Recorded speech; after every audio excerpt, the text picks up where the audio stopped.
far as if people are having problems with aggressiveness in their horse, I know each situation is different, but what would be some tips that you could give us regarding that? Well, it's very simple, and it goes back to basics, as all training does. You simply need to know there's a hierarchy in the herd, and it's linear, which means that each and every individual of the herd is either dominant over or subordinate to each and every other individual. So you and your horse can only interact in terms of herd behavior, because that's all he knows.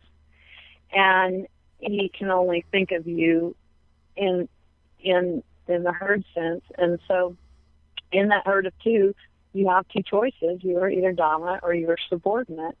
That's the way it has to be. And horses, no matter how docile they are or no matter how dominant they are, in lieu of leadership, the horse will take charge because somebody has to be the leader.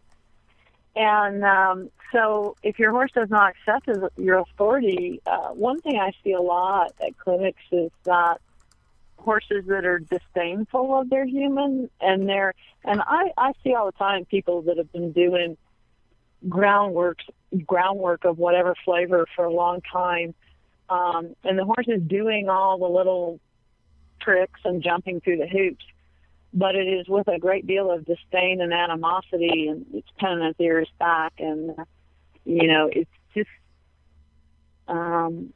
it's not a cooperative willingness.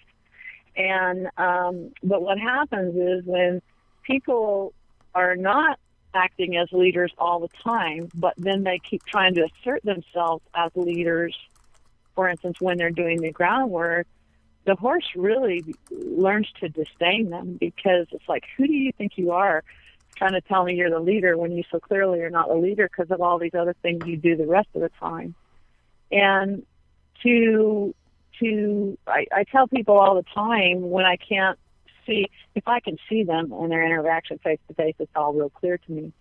But when it's through an email or, over the phone or something, and I can't see what's going on, I tell people all the time, what you need to do is examine your entire interactions with the horse and figure out where it is that you are eroding your authority, because you are somewhere. And, the simplest and clearest example is the people that hand-feed treats to their horses. And the simple thing that people must understand is how is hierarchy established in the herd.